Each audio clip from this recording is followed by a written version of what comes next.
अच्छा सुनो, सब्सक्राइब करते वक्त ना घंटी बजा देना ताकि जब मैं ऑनलाइन आऊँ तो तुम्हारे फोन की भी तो दोस्तों आज हमारी तारीख हो चुकी है 6 दिसंबर 2024 की। कुछ अपडेट्स हम इस वीडियो में देखेंगे और कुछ अपडेट 5 दिसंबर 2024 सुबह से लेकर रात तक की बड़ी अपडेट्स को हम इस वीडियो में कवर करेंगे। जी हाँ, 5 दिसंबर रात तक की अपडेट और 6 दिसंबर की सुबह तक की अपडेट हम इस वीडियो में कवर करने वाले हैं। तो सभी अपडेट्स को हम आपके सामने रखेंगे। जी हाँ, आप लोग के सवाल ढेर सारे रहते हैं, लेकिन आज हमने सोचा अपनी तरफ से कुछ आपको आंसर्स किया जाए। ठीक है, काफी बच्चे कहते हैं सर आप कमेंट्स पर ही वीडियो बनाते हैं। देखिए, बिना कमेंट के भी वीडियो बन सकती है, ऐसा मत सोचा करिए। ठीक है, तो चलिए आज आपके जो भी सवाल रहते हैं, मिला जुला सवाल, उसका आंसर हम इस वीडियो में करेंगे। सबसे ज्यादा बच्चों का सवाल ये रहता है कि सर क्या डेट एक बार और एक्सटेंड हो सकती है, आवेदन की तारीख एक बार और बढ़ा दी जाए ताकि जो बच्चे छूट गए हैं आवेदन करने से वो बच्चे आवेदन कर पाए। इसको लेकर पीएनपी क्या सोचती है, क्या विचार करती है, चलिए एक बार हम पहले ऑफिशियल वेबसाइट पर आ जाते हैं इसको लेकर। देखिए, 25 अक्टूबर लास्ट डेट थी जब आपकी आवेदन प्रक्रिया समाप्त होती है। आज आप इस वीडियो को या तो 5 दिसंबर रात को या तो 6 दिसंबर की सुबह देख रहे होंगे, तो कुल मिला के 1 महीने से ज्यादा का समय आपका निकल चुका है। लेकिन पीएनपी ने ना तो डेट को एक्सटेंड किया, दोबारा से आवेदन की प्रक्रिया अब ली ही नहीं गई। ठीक है, क्योंकि अब ये समझ चुके हैं कि हमें अब नेक्स्ट स्टेप उठाना है, जो कि नेक्स्ट स्टेप होगा आपका स्टेट रैंक को लेकर। ठीक है, पीएनपी भी चाहती होगी यार कितना ही जल्दी क्यों ना हम स्टेट रैंक जारी कर दें ताकि आगे की प्रक्रिया शुरू हो सके। अब आगे की क्या प्रक्रिया होने वाली है, काउंसलिंग की। जी हाँ, अब काउंसलिंग होगी आपकी। काउंसलिंग के आधार पर ही तो आपको कॉलेज मिलेगा, कि आपको प्राइवेट कॉलेज मिलेगा कि सरकारी कॉलेज मिलेगा, कैसे पता चलेगा?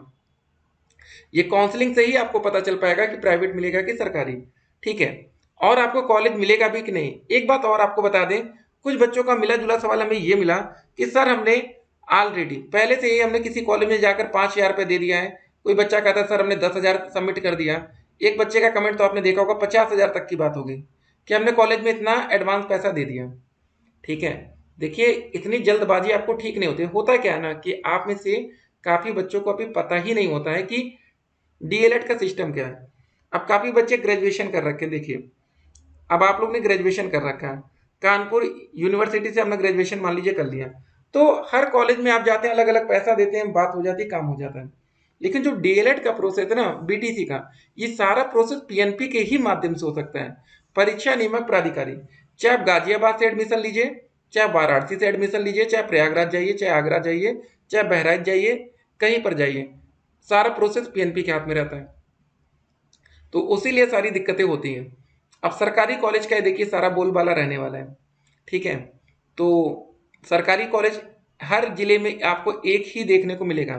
ठीक है, एक होगा या तो वो भी नहीं होगा, तो अगर नहीं होगा तो उसका जो क्या किया जाता है, जैसे मान लीजिए आपके जिले में सरकारी कॉलेज नहीं, तो हो सकता है कि आपके पड़ोसी जिले में वहां पर 200 सीट कर दी जाए।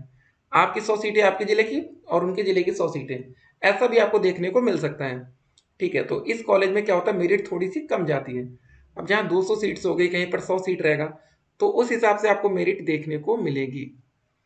क्योंकि मैक्सिमम टाइम क्या होता है कि कोई भी बच्चा, देखिए अब समझदार हो गए, बच्चे हिसाब आज ही लगा लेते हैं कि अगर हम मान लीजिए हमें सरकारी कॉलेज लेना है, अगर मान लीजिए कोई कॉलेज आपके घर से काफ़ी ज़्यादा दूर है, जहाँ पर आपका पर डे का 100 रुपये किराया लगेगा आने और जाने दोनों का, तो एक महीने में 30 दिन होता, मान लीजिए 20 वर्किंग डेज भी लेते तो 2,000 पर मंथ खर्च आएगा।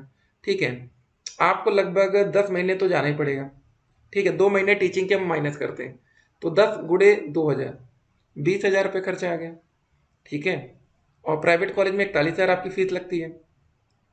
20,000 आपका आने जाने का खर्चा हुआ, 10,200 आपकी कॉलेज की फीस हो गई, लगभग 30,000 से ऊपर आ रहा खर्चा है।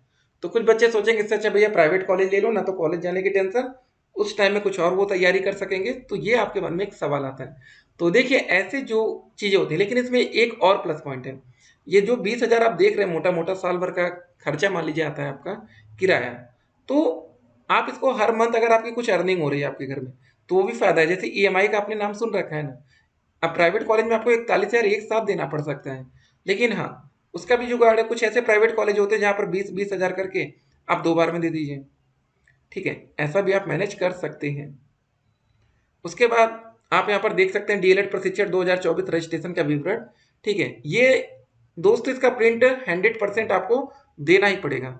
इसके बिना आपका एडमिशन संभव ही नहीं है, ना तो प्राइवेट कॉलेज में ना तो सरकारी कॉलेज में, क्योंकि यही एक आपका आधार है, बेस पॉइंट है जिस बेस पर आपका एडमिशन होगा। अब हो सकता है भैया आपने फॉर्म भरते समय कुछ भी, मान लीजिए आपने हाई स्कूल का परसेंटेज 79 दिख रहा, आपने डाल दिया 99%, इंटर में डाल दिया भैया 100%, ग्रेजुएशन में डाल दिया 100%। आप तो मेरिट को प्रभावित कर सकते हैं ना, ऐसा नहीं होता। इसीलिए देखिए, अब जो बच्चे टॉप की मेरिट पर बैठेंगे 300 में से 300 नंबर देख रहे हैं, ये टॉप 19 का बच्चा है 299.46। आपको क्या लगता है इनके सही के नंबर होंगे कि इन्होंने गलत डाला है? ठीक है, आप लोग ये सारी बातें समझ रहे हैं। डीएलएड प्रवेश चेक लिस्ट में क्या रहेगा, अलॉटमेंट लेटर, आवेदन पत्र का प्रिंट आउट। अलॉटमेंट लेटर आपको 10,000 पेमेंट करने पर मिलता है। आवेदन पत्र का प्रिंट आउट यही वाला जो हमने आपको अभी दिखाया था, ये वाला, ये लगना ही लगना है। ठीक है, इसी से तो आपका सारा डॉक्यूमेंट्स वेरीफाई होगा, high school, intermediate, graduation verification यही से तो आने वाला है। निवास आपका लगेगा, जाति प्रमाण पत्र लगेगा। ठीक है, पहचान है तो आवेदन पत्र में अंकित विवरण के अनुसार व्यक्तिगत पहचान पत्र लगेगा, आधार कार्ड लग जाएगा, शपथ पत्र लग जाएगा, ये सारी चीज़ें हैं। ठीक है, इसको आप ध्यान में रखेंगे। बाकी स्टेट रैंक की डिटेल्स अब आपके सामने यहाँ रही। अगर आपकी रैंक 1 से 20,000 के अंदर आती है या 20,000 तक हैं आप, ठीक है, तो आपको फर्स्ट राउंड की काउंसलिंग में पार्टिसिपेट करने का मौका मिलेगा। जो बच्चे पहले राउंड की काउंसलिंग में आते हैं उनको 100% उत्तर प्रदेश की सारी सीटें उनको दिखती हैं, वो किसी भी कॉलेज में एडमिशन ले सकते हैं। लेकिन जब आप सेकेंड राउंड में आएंगे ना, तो जो भी जनरल कैटेगरी की सीट्स होंगी जो यूआर में होंगी, अनरिजर्व या अनारक्षित, वो आपको दिखेंगे नहीं क्योंकि ऑलरेडी सारी बुक हो जाएंगी। ठीक है, ये सारे बच्चे देख रहे हैं ऐसे बुक कर लेंगे, जब सीट बचेगी तब ना। देखिए, जब पहले राउंड की काउंसलिंग, ये फर्स्ट राउंड की काउंसलिंग का रिजल्ट हम आपके सामने रख रहे हैं। यहाँ पर देखिए जो जनरल कैटेगरी की क्लोजिंग रैंक है, मतलब कहीं आपको देख रहे हैं सीट वैकेंट में देखिएगा। ठीक है, अलॉटेड सीट ये है, ये आरक्षित वर्ग है। ठीक है, और ये बैलेंस है जनरल कैटेगरी की, ये अलॉटेड है जीएनओपी की, और ये बैलेंस मतलब बची हुई सीटें 0 0 0 0 कहीं नहीं दिख रही ना। ठीक है, लेकिन आप यहाँ पर देखिए आरक्षित वर्ग में आपको दिख रही है। तो कुल मिला के आप जनरल कैटेगरी के छात्र हैं, अगर आप सेकेंड राउंड की काउंसलिंग में जाते हैं तो आपको कुछ मिलेगा ही नहीं। ठीक है, कॉलेज डालने का विकल्प, सरकारी की बात कर रहे हैं, बाकी प्राइवेट में मिल सकता है, लेकिन सरकारी में हो सकता है कुछ कॉलेज में बच जाए। लेकिन फिलहाल ये जो टॉप 15 कॉलेज है यहाँ पर बच्चे ने जो डाल रखा था, इसमें तो आपको नहीं मिलेगा। और सभी बच्चे जो डीएलएड का कॉलेज लेते हैं वो अपने घर के पास वाला ही कॉलेज चुनते हैं, दूर जाने का कोई बच्चा कष्ट नहीं करेगा, ये भी ध्यान रखिएगा। अगर फॉर्म भरते समय आपसे कुछ गलतियां हो गई तो क्या उसको सुधारा जा सकता है। 1 महीने का जो समय बर्बाद किया है पीएनपी ने, नवंबर का पूरा महीना आपका बेकार कर गया। उस महीने चाहते तो ये करेक्शन दे देते कि जो बच्चे चलिए फॉर्म भरते समय गलती किए हैं वो करेक्शन ही कर लें, ताकि बच्चों को लगे तो कुछ तो हो रहा है एटलीस्ट। अभी आपको लग रहा होगा यार कुछ भी नहीं हो रहा है, सिर्फ आपका समय की बर्बादी हो रही है। डायट कॉलेज की कट ऑफ जनरल में 230 plus, EWS OBC 225 plus, SC में 215 प्लस, बाकी में 200 प्लस, कुछ ऐसा। स्टेट रैंक के अंदर अगर आप आएंगे तभी सरकारी कॉलेज का सपना आपका पूरा होगा। मान लीजिए आपकी रैंक 2,40,000 के ऊपर चली गई तो आपको काउंसलिंग में ही नहीं बैठने को मिलेगा। जब मिलेगा ही नहीं, हो सकता है कि आपके भैया जो कैटेगरी उसमें सीट खाली भी रह जाए तो भी आपको नहीं मिल पाएगा ना। तब तक उस सीट को बाद में जनरल कैटेगरी बना दिया जाएगा सामान्य में, फिर जिन बच्चों के नंबर ज्यादा होंगे उनको सरकारी कॉलेज मिल जाएगा, ये बात होती है। चलिए फिर मिलते हैं, स्टे कनेक्टेड।